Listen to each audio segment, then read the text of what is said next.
In just 42 seconds, one of Britain's most beloved actors completely dismantled a talk show host's reputation on live television, exposing behavior so shocking that it ended with Colin Firth being forcibly removed from the Graham Norton Show stage. What started as light banter turned into an absolute meltdown that has everyone talking. Before we dive into this explosive confrontation, make sure you subscribe to this channel for daily videos exposing Hollywood's darkest scandals. Hit that notification bell so you never miss the drama. Last night's episode of The Graham Norton Show was supposed to be a celebration. Colin Firth was there to promote his latest film, a passion project he'd spent 3 years developing about mental health awareness. The audience was buzzing with excitement as the legendary actor walked onto that famous red couch, waving to the crowd with his trademark modest smile. Graham Norton greeted him with his usual theatrical flair, shaking Firth's hand and gesturing for him to sit down. The studio lights were bright, the audience was clapping, and everything seemed perfectly normal. Norton began with what appeared to be a compliment about Firth's career, talking about his Oscar-winning performance in The King's Speech and his recent work. But then Norton said something that immediately changed the atmosphere in the room. "So Colin, you're here promoting yet another serious drama. Don't you ever just want to have fun? I mean, you've built quite the reputation for being, shall we say, intensely brooding. Some might even call it pretentious." The audience laughed nervously. Firth's smile faltered for just a moment before he composed himself. "I wouldn't call caring about meaningful stories pretentious, Graham," Firth replied calmly. "This film deals with suicide prevention. It's something I'm deeply passionate about." Norton leaned back in his chair with that familiar smirk. Right, very noble. But come on, mate. Every project with you is doom and gloom. The King's Speech, stuttering monarch. A single man, depressed professor. Even Bridget Jones was neurotic chaos. Don't you think audiences might want to see you smile occasionally? The audience went quiet. You could feel the tension starting to build. Firth shifted in his seat, his jaw tightening. "Graham, I think you're oversimplifying things quite a bit," Firth said, maintaining his composure but with a slight edge to his voice. "These stories matter to people. Mental health matters.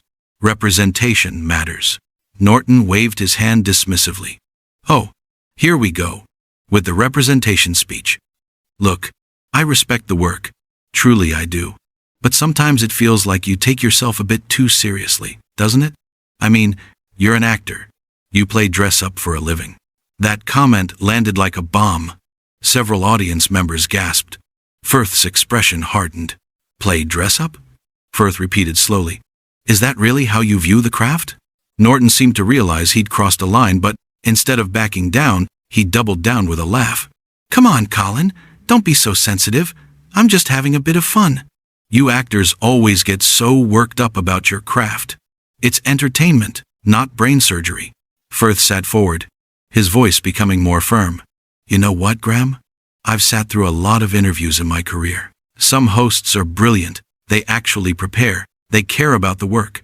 Others just want sound bites and cheap laughs." "Oh, and which category do I fall into?" Norton asked with mock offense, playing to the audience who laughed uncomfortably. "I think you know," Firth said coldly. The temperature in the studio dropped about 20 degrees. Norton's smile became more forced, more plastic. "Well, someone's in a mood tonight," Norton said, turning to the audience for support. "Did we catch you on a bad day, Colin? Not enough tea in the trailer?" "No, Graham. You caught me on a day where I expected to have an actual conversation about a film that addresses teen suicide, and instead, I'm being mocked for caring about it." Firth shot back, his voice rising slightly. Norton's face flushed red. He wasn't used to guests pushing back like this on his own show. "Mocked? I'm not mocking you. I'm trying to have a lighthearted conversation. Maybe if you weren't so uptight about everything." "Uptight?" Firth interrupted, his voice sharp. "You just called my life's work playing dress-up and suggested that caring about mental health awareness is pretentious. And I'm the one who's uptight?" The audience was dead silent now. This wasn't the fun, boozy atmosphere the Graham Norton Show was known for. This was turning into something else entirely. Norton tried to regain control. "Look, Colin, I think you're overreacting a bit here. Let's talk about the film. What's it called again?" "You don't even know the title?" Firth asked incredulously. "You invited me here to promote it, And you don't know what it's called? Norton laughed nervously, glancing at his notes.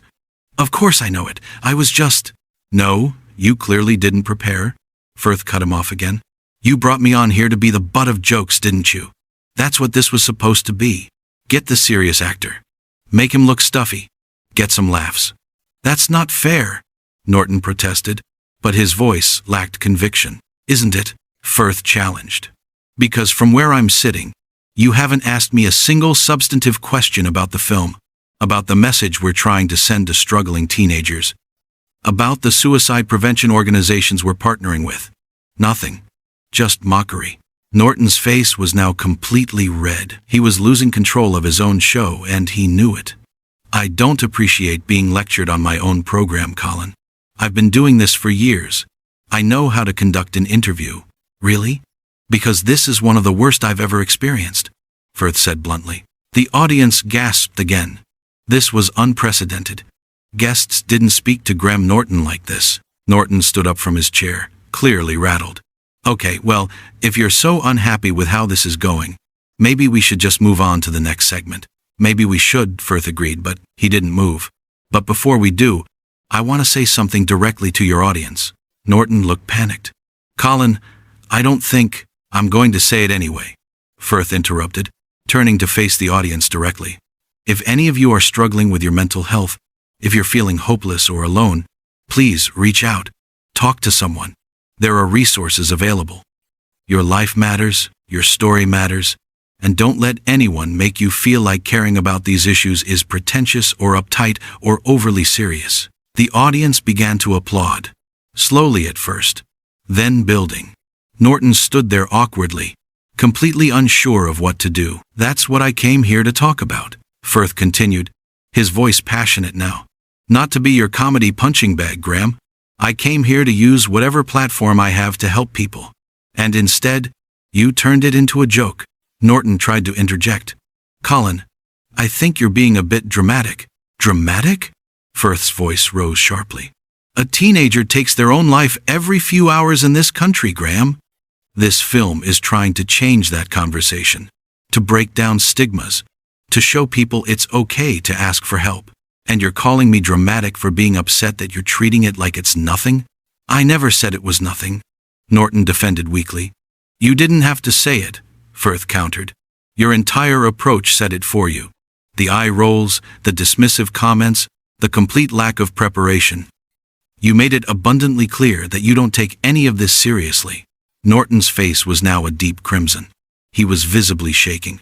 Whether from anger or embarrassment wasn't clear. You know what, Colin?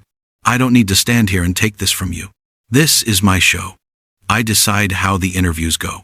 And that's exactly the problem, Firth said. Standing up now, too. They were face to face across the coffee table. You think because it's your show, you can treat your guests however you want, mock their work, belittle what they care about, all for a cheap laugh. Get off my stage, Norton said suddenly, his voice cold. The audience gasped. Firth stared at him in disbelief. Excuse me? Firth said. You heard me. Get off my stage. If you're going to come on here and insult me, insult my show, then you can leave, Norton declared, pointing toward the exit. Firth laughed bitterly. You're actually kicking me off for calling out your behavior? I'm kicking you off for being disrespectful, Norton shot back. I'm being disrespectful? Firth's voice was incredulous now. Graham, do you hear yourself? You spent the last 15 minutes mocking my career, dismissing important issues, and now you're playing the victim? I said get off my stage, Norton shouted, his voice cracking slightly. The audience was completely silent. Some people looked shocked, others uncomfortable. A few were filming on their phones. Firth took a deep breath, clearly trying to maintain his composure. You know what? Fine. I'll leave. I don't want to be here anyway. Not if this is how you treat people who are trying to do something meaningful. Oh, spare me the martyr act, Norton spat. You actors and your causes. So self-righteous. That was the final straw.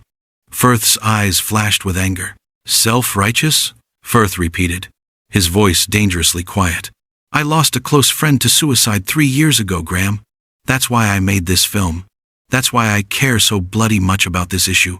But sure, Call me self-righteous for trying to prevent other families from going through what we went through. The audience was dead silent. Norton's face went pale. He clearly hadn't known this. I didn't know, Norton stammered. Of course you didn't know, Firth said, his voice breaking slightly with emotion. Because you didn't bother to prepare.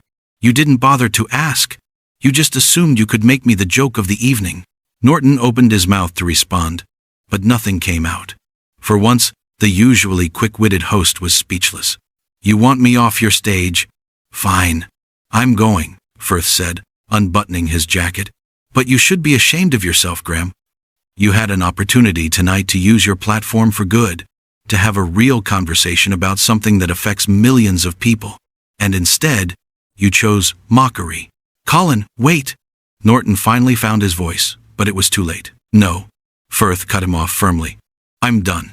I hope you're happy with your cheap laughs, because they came at the expense of a message that could have saved lives. Firth turned and walked toward the exit. The audience didn't know whether to applaud or stay silent. The tension was suffocating. Norton called after him desperately. Colin, please, let's just sit down and start over. Firth stopped at the edge of the stage and turned back. Start over? Graham, the problem isn't how the interview started. The problem is you. The problem is your attitude, your lack of respect, your inability to take anything seriously unless it fits into your comedy bit. That's not true, Norton protested weakly. Isn't it? Firth challenged. Tell me, Graham, when was the last time you had a serious conversation on this show? When was the last time you actually listened to a guest instead of waiting for your next punchline? Norton's mouth opened and closed like a fish out of water. The cameras were still rolling, capturing every excruciating moment. That's what I thought, Firth said quietly. You've been doing this so long, you've forgotten that real people with real stories sit on that couch. We're not just here for your entertainment. A few audience members actually clapped at that. Norton looked devastated. And another thing, Firth continued, clearly unleashing everything he'd been holding back.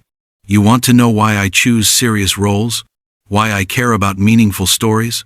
Because art has the power to change minds, to open hearts, to make people feel less alone. That's not pretentious, Graham. That's purpose. That's the whole bloody point. Norton tried again. Colin, I'm sorry, okay? I didn't mean to. You didn't mean to what? Firth interrupted. Didn't mean to mock me? Didn't mean to dismiss mental health advocacy? Didn't mean to completely disrespect me and everyone watching who might be struggling? Which part didn't you mean, Graham? The host had no answer. He stood there, defeated, his show falling apart around him. You know what the worst part is? Firth said, his voice softer now but somehow more cutting. You're actually talented, Graham. You could use this platform to do real good. But instead, you hide behind jokes and alcohol and celebrity gossip. It's cowardly. Now that's unfair. Norton finally found some fight in him. You don't know anything about me or what I've been through. You're right. I don't, Firth agreed. Because you don't let anyone see the real you. It's all performance, all surface. And that's fine. That's your choice. But don't drag me into your shallow end and then get upset when I refuse to play along. The two men stared at each other across the studio. The silence stretched on for what felt like an eternity. Finally, Norton spoke, his voice cold. Security, please escort Mr. Firth from the building. The audience erupted in shocked murmurs. Firth laughed in disbelief. You're actually having me removed by security? Firth asked. For what? Telling the truth? For disrupting my show, Norton stated firmly, trying to reclaim some authority. Your show disrupted itself the moment you decided mockery was more important than humanity. Firth shot back. Two security guards appeared from the wings, looking extremely uncomfortable with the situation. Gentlemen, Firth addressed them calmly. You don't need to escort me. I'm leaving willingly. I have no desire to spend another second on this stage. He turned back to Norton one final time. I hope you watch this back, Graham. I hope you see what I saw tonight. A talented host who's lost his way, who values laughs over connection, who's forgotten why he started doing this in the first place. Norton's jaw was clenched tight. He looked like he wanted to respond but couldn't find the words. And for the record, Firth added, I don't regret a single serious role I've ever taken. I don't regret caring about things that matter. The only thing I regret is agreeing to come on this show tonight." With that, Colin Firth turned and walked off the stage with his head held high. The audience sat in stunned silence, unsure how to react to what they'd just witnessed. Norton stood alone on his stage, the lights bright and unforgiving, his usual confidence completely shattered. He tried to speak, to address the audience, but his voice cracked. Let's go to commercial," he finally managed to say. But the damage was done. In less than 20 minutes, one of Britain's most beloved talk shows had imploded on live television. Graham Norton, the master of celebrity interviews, had been completely dismantled by a guest who refused to play by his rules. As Firth disappeared through the studio doors, you could see him pause for just a moment, take a deep breath, and then continue walking. He'd said what he needed to say. He'd stood up for what he believed in. And he'd exposed a truth that many in the industry had known for years but were too afraid to voice. The Graham Norton Show had built its reputation on fun, frivolity, and celebrity banter. But tonight, that formula had backfired spectacularly. When confronted with real emotion, real passion, and real purpose, the show's shallow foundation crumbled. Backstage, crew members watched in silence as Firth collected his things from the dressing room. No one quite knew what to say. Some wanted to apologize. Others wanted to shake his hand. But everyone gave him space. In the studio, Norton was trying to compose himself during the commercial break. His producers were frantically trying to figure out how to salvage the rest of the show. Should they address what just happened? Should they pretend it didn't occur? Should they pull the entire episode? But those decisions didn't matter to Colin Firth anymore. He'd made his point. He'd defended his work, his values, and most importantly, the cause he'd come to discuss. If the Graham Norton Show couldn't handle a genuine conversation about mental health, about purpose, about meaning, then it wasn't a show worth being on. As Firth walked through the BBC building toward the exit, he could hear the audience noise from various studios. Laughter, applause, music, all the sounds of entertainment. But tonight had been about something more than entertainment. It had been about truth. At the security desk, the guard looked up as Firth approached. "Leaving already, Mr. Firth?" the guard asked, surprised. "Show's not over yet." Firth smiled sadly. "Oh, it's over. Trust me." He signed out, pushed through the doors, and stepped into the cold London night. Behind him, chaos reigned in Studio One. Ahead of him, the city lights sparkled with promise. He'd been kicked off the Graham Norton Show, but he'd never felt more certain that he'd done the right thing. The confrontation that unfolded tonight wasn't just about a talk show gone wrong. It was about an industry that often values entertainment over substance, laughs over truth, performance over authenticity. Colin Firth had drawn a line in the sand, and in doing so, he'd reminded everyone watching that some things are more important than playing along. As he climbed into the waiting car, Firth didn't look back at the BBC building. He didn't need to. He'd said everything that needed saying. Graham Norton would have to live with the consequences of his actions, and the footage of tonight's disaster would speak for itself. The driver pulled away from the curb, and Firth finally allowed himself to relax. His phone was already buzzing with messages, his agent, his publicist, friends who'd been watching live. But he ignored them all for now. Tonight wasn't about damage control or public relations. Tonight was about standing up for something real, in a world that often felt increasingly fake. Back in the studio, Graham Norton was trying to continue the show with his remaining guests, but the energy was gone. Everyone in that room had witnessed something uncomfortable, something raw, something that couldn't be laughed away or glossed over with charm. The incident would dominate headlines, spark think pieces, and divide opinion.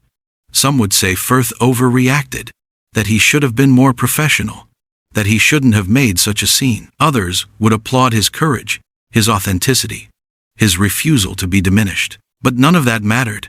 As Colin Firth's car disappeared into the London night, he'd come to the Graham Norton Show to talk about something important, something that could help people, something that meant everything to him.